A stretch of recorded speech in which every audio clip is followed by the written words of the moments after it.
So the World Economic Forum is officially underway in Davos, Switzerland. This is the most elite of elite bunches gathering here. What do they actually do at Davos? And should we be worried? Or are they just there to help us?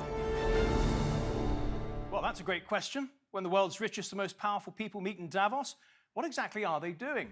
The founder, Klaus Schwab, and his team say they're trying to come up with ways to ensure peace and prosperity for all of us. But many, especially online commentators, suspect they're up to no good. Others, like Elon Musk, say they're not going because it's all too dull.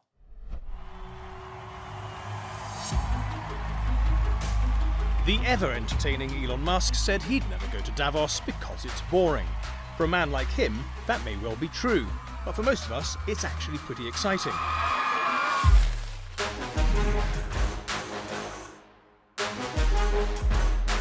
Only 3,000 people are invited to this exclusive Swiss ski resort every year, and they're almost always world leaders, rich businessmen, and a few famous people to spice things up. The journalists who perennially cover Davos are typically grateful for the access to big names and act more like the WEF's public relations team. Some of them seem to enjoy themselves a little too much. There's always the risk in the global economy that something goes wrong. Here in Davos, temperatures fall to well below freezing at night. In 2009, I suppose our big catch was Tony Blair, who quit being Prime Minister of Britain just 18 months prior. Out of politeness, I resisted asking him what he made of the allegations that he was a war criminal for what he'd done in Iraq. And the interview with my colleague went smoothly enough. Don't you think it's time to change the course of diplomatic manoeuvrings and talks? Yes, I do, as a matter of fact. Blair was a big fish, but in Davos, big fish are everywhere. I met Rwanda's President Paul Kagame in a lift. I shouted a question at China's Prime Minister Wen Jiabao and was ignored. I had a lovely chat with the UN Secretary-General Kofi Annan, who promised me an interview, until a little man with a clipboard came along and rescued him. In short, powerful people are literally everywhere in Davos, and my deployment was full of interesting moments. But the most memorable event happened while I was on the road back to my hotel. Turkey's leader was trying to talk about Israel's persecution of Palestinians. 1 minute. 1 minute. Well, 1 minute. But the moderator was trying to move him on. Benim için de bundan böyle Davos bitmiştir. Daha Davos'a gelmem. Such drama is a rare event at Davos. Most of the discussions are quite staid and unremarkable, just how the host, Klaus Schwab, likes it. Dear friends, 85-year-old Schwab is the founder of the World Economic Forum, which has been organising Davos almost every year since the early 70s. He and his WEF associates like to think that they can identify the world's biggest problems and then bring together the world's best and brightest to come up with the solutions. This year, the overarching theme is about rebuilding trust. we have to rebuild trust. Trust in our future, trust in our capacity to overcome challenges, and most importantly, trust in each other. The problem for Klaus Schwab is that no matter how well-intentioned he says he is, his critics online say he has a sinister demeanour and talks a bit like a Bond villain. Hollywood 101, the evil guy. You all will have implants. And we measure your brain waves. And so he provides endless material for their rants online. He's the creator of virtual signalling. The future is built by us, by a powerful community as you here in this room. It's built by us, you will obey. There, the world is a little bit improved now. Could you be any more obvious that you're insane? Well, lots of Davos skeptics online, so you can see why Klaus Schwab is talking about rebuilding trust. What does he mean by that exactly? Here's TRT World's Melinda Nucifora. As this year's World Economic Forum convenes against a background of increasing global tensions and conflict, its theme, rebuilding trust, couldn't be more relevant. There are about 60 heads of state and government and 200 cabinet ministers convening here in Davos. That means it's an important opportunity for some sideline diplomacy. The theme also points to the increase in concern with regards to artificial intelligence and the misinformation and disinformation it can generate. The World Economic Forum's Global Risk Report has ranked AI-generated misinformation and disinformation as the second largest threat next year to the global economy. So, is Davos and the World Economic Forum helping or harming us? Our two guests have very different opinions on this. The journalist Thomas Fazi has written about how Davos subverts democracy, while economist Vicky Pryce, who's been to Davos many times, thinks it is quite helpful at times. Thomas, after reading your article, which is entitled How the Davos Elite Took Back Control, the WEF is insulating policymakers from democracy, I'm very suspicious of the WEF myself now. Why do you think that it essentially subverts democracy? Well, look, I mean, the WEF is not a conspiracy, as some people may think. The WEF is very open about its aims, and its aim is that of promoting essentially what they call public-private cooperation, which is also known in technical jargon as multi-stakeholder governance. And what this means essentially is that the idea is that decision-making should not be left to governments, just to governments and nation states, but should involve a wide range of actors. As it turns out, first and foremost, corporations, some of the world's most powerful corporations, which all gather in Davos every year. And this really encapsulates, I think, the philosophy of globalism. And that is a process that we've been seeing over the past 30, 40 years, which has essentially been aimed at transferring the decision-making process from the national level, where citizens can maybe hope to have some influence, at least, over the process, to supranational institutions, such as the WEF, but we could also count the European Union in there, and a number of other institutions.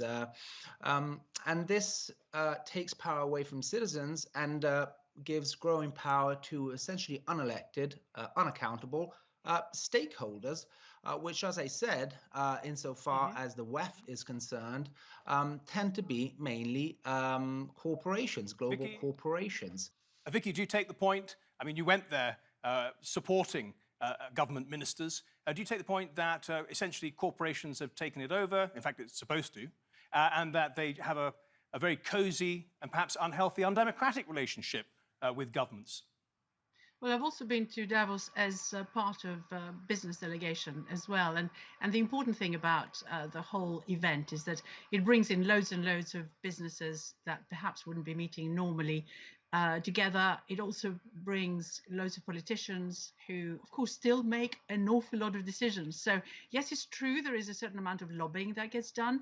But in reality, what we've got is a truly international world these days, where some of those big firms work across loads of national boundaries. The idea that you can leave decision making to just individual countries and therefore they will be effective is no longer true. This is why we have so many international treaties, so many international obligations. So, you know, right now, of course, there is a move to also have an agreement, actually, against quite a lot of lobbying that's taken place, to have across loads of nations a minimum corporation tax, global corporation tax for multinational companies.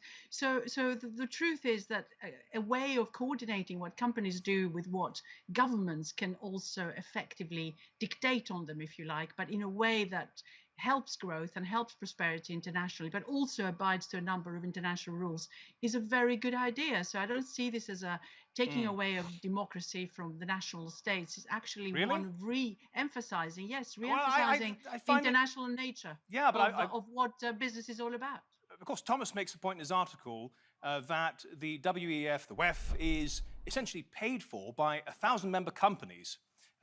The oil companies, the tech companies, the food companies, the big pharma companies. They pay for it, therefore they surely own it. And you'll not find much representation there of the little guy, you know, the unions and so on. The interesting thing is that if you look at national bodies, trade bodies, like, for example, in the UK, the Confederation of British Industry, it's all paid for by the big firms, if you like, that represent some of the smaller firms. There is also another organization called the British Chambers of Commerce, with smaller firms there. But of course, they are paid for it. And the main job is to lobby governments to ensure that the right things are done. The government ministers who are, of course, right now also attending Davos, also attend those events, and they are very much influenced by what goes on. And it is a two-way system. But if you look at some of the issues that are being discussed in Davos right now, which are going to be, climate change, water issues, etc., there is no way that some of the investment that is required to get round some of those issues and address them can be done just by government bodies. It has to be done in cooperation with industry. Right. And that is really a very, very important part of what's going on right now. Thomas, Vicky doesn't really see a conflict of interest there, or at least not so strong that it's a net loss. Well, I would very much disagree. Because, of course, no one's claiming that there shouldn't be an international level where governments come together and look for global solutions to what are global problems. But in theory, we have multilateralist institutions that were created precisely for that reason, such as the United Nations. And what we're seeing is these institutions sidelined in favor of supranational institutions such as the WEF, where the people that are, the ordinary citizens are essentially cut out of the entire process, and that's the problem, really. Even assuming that all the politicians that gather in Davos are animated by are doing this in good faith and really have the best interest of society at heart, I think it's fair to assume that that these corporations have their own interest at heart, and that's a problem. They have an agenda, and they're using the WEF to forward their agenda, and I think it's only natural. I don't think it's particularly conspiratorial. Vicky, just look at the WEF's board.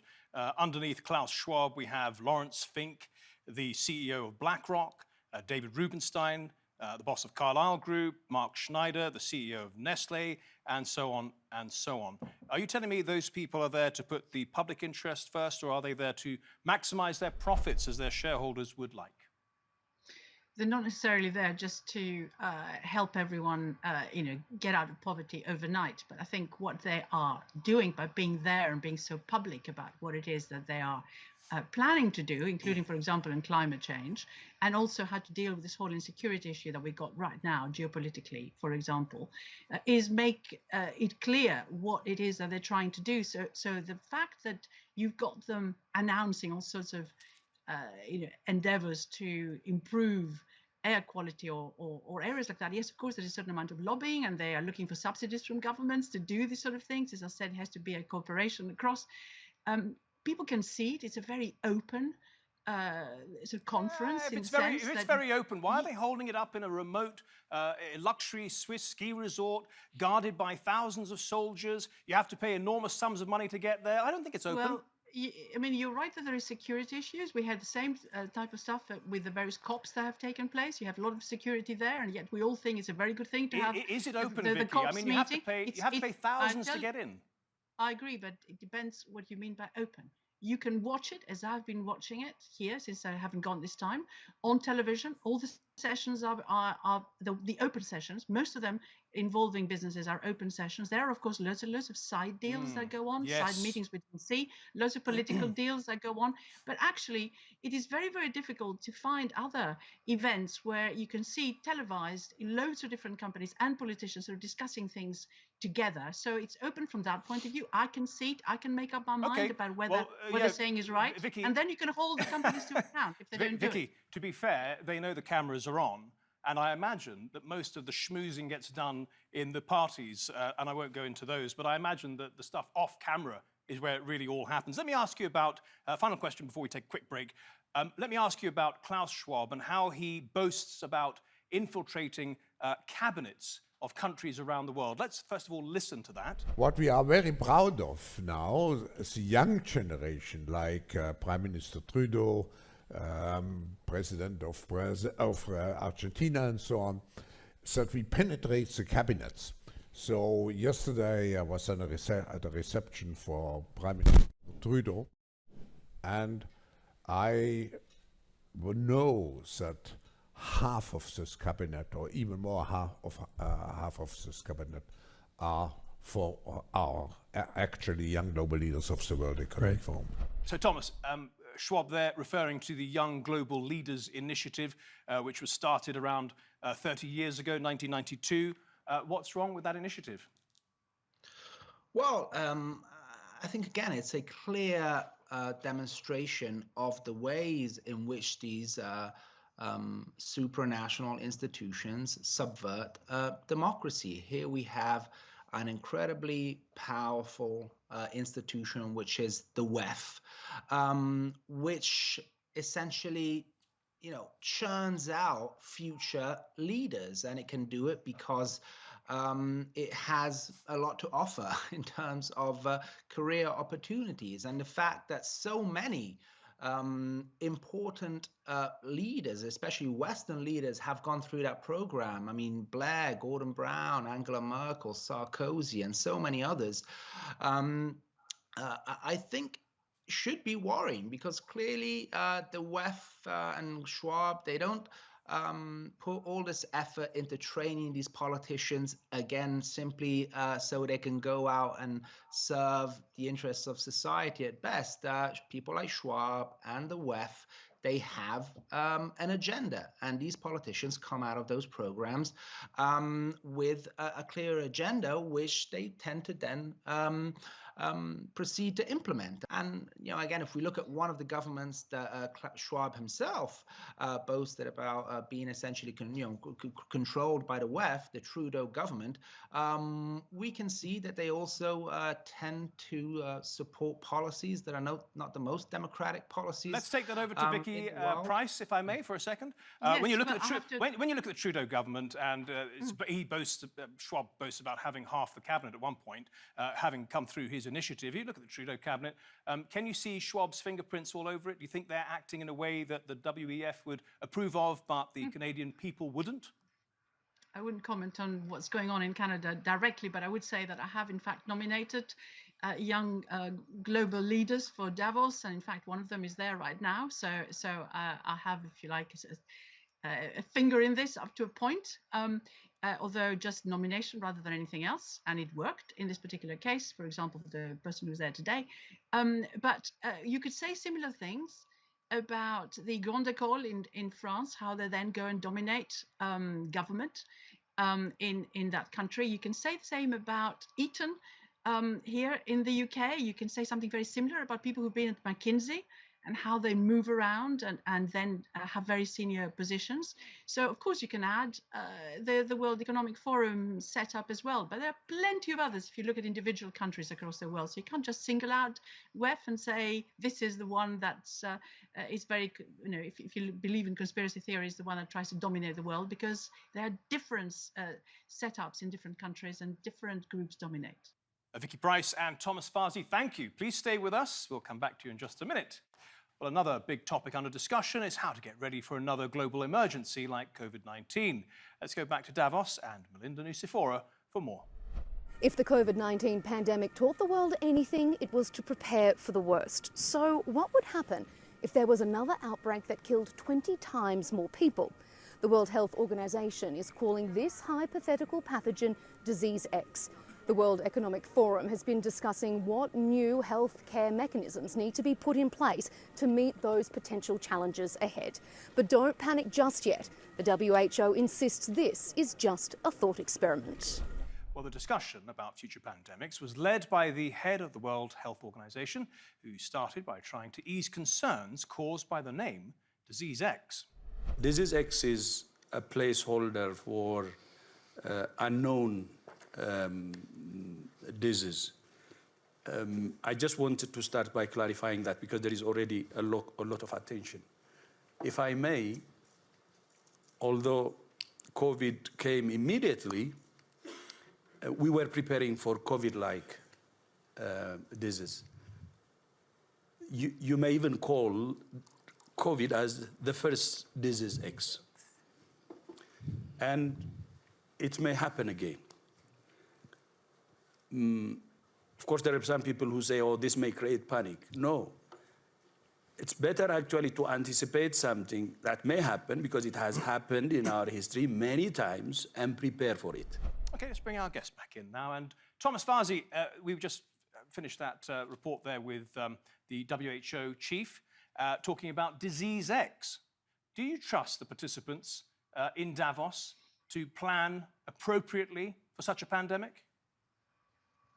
No, I don't trust the WEF to provide the right response to a future pandemic, because I know the role the WEF played in the last pandemic, and the WEF was really at the forefront of promoting this vaccine-centric, lockdown-centric, profit-driven, corporate-driven response to the pandemic that happened to hugely benefit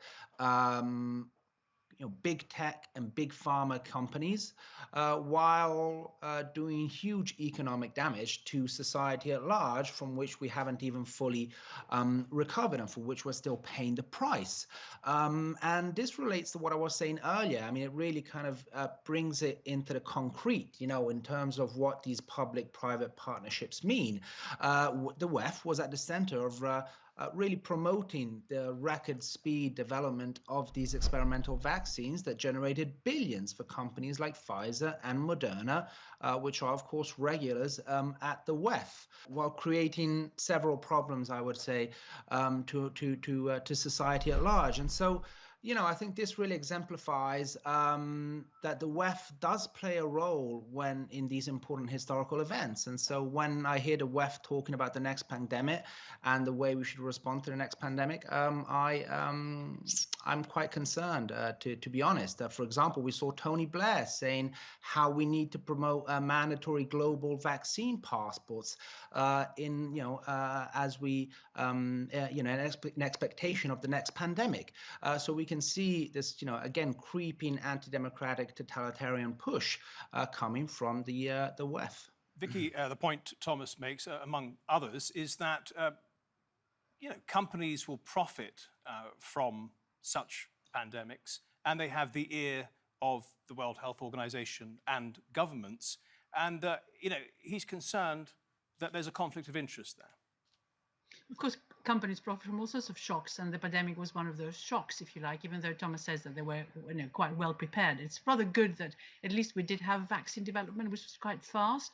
What we're seeing right now is that there is a speeding up of coming up with the right solutions, with the right medicines, the right vaccines, which we wouldn't have expected would have been the case before. So at least we're better prepared for whatever comes next. But it is the job of the regulators and also national authorities and multinational organizations to ensure that some of these profits are not just pocketed by the big firms, but are shared a little bit more equally. So there are windfall profits taxes that are being put on various firms. We saw that with the oil crisis, with the invasion of Ukraine by Russia. Again, countries intervened and try and take some of those profits away from firms. We've seen that with energy companies more generally. And of course, what you can do is ensure that some of those profits that are being made go back into the community. Now, you may have a view about whether vaccines are the right way forward, which, I don't know. I'm not a doctor or epidemiologist, but I would say that certainly in terms of the benefits of in future events that may happen, then being certain that there would be a vaccine around is not a bad thing. But yes, in terms of what you do with the population, lockdowns or otherwise, you could dispute that, and there are loads of inquiries going on right now, including one in the UK, as to whether that was the best way forward or not. Thomas, just a final question. You clearly have no faith in the World Economic Forum. If you were to design a forum that would move solutions forward truly in the public interest, what would it look like? Well, look, I mean, the starting point of my argument would be that elites have blatantly failed. They've repeatedly failed in responding to the numerous crises that we've had over the past, even just the past few years. In fact, I would argue that the elite's response was a big part in exacerbating those crises, whether it was the pandemic or whether it was the response to Russia's invasion of Ukraine or the Western government's response to Israel's actions in Gaza now.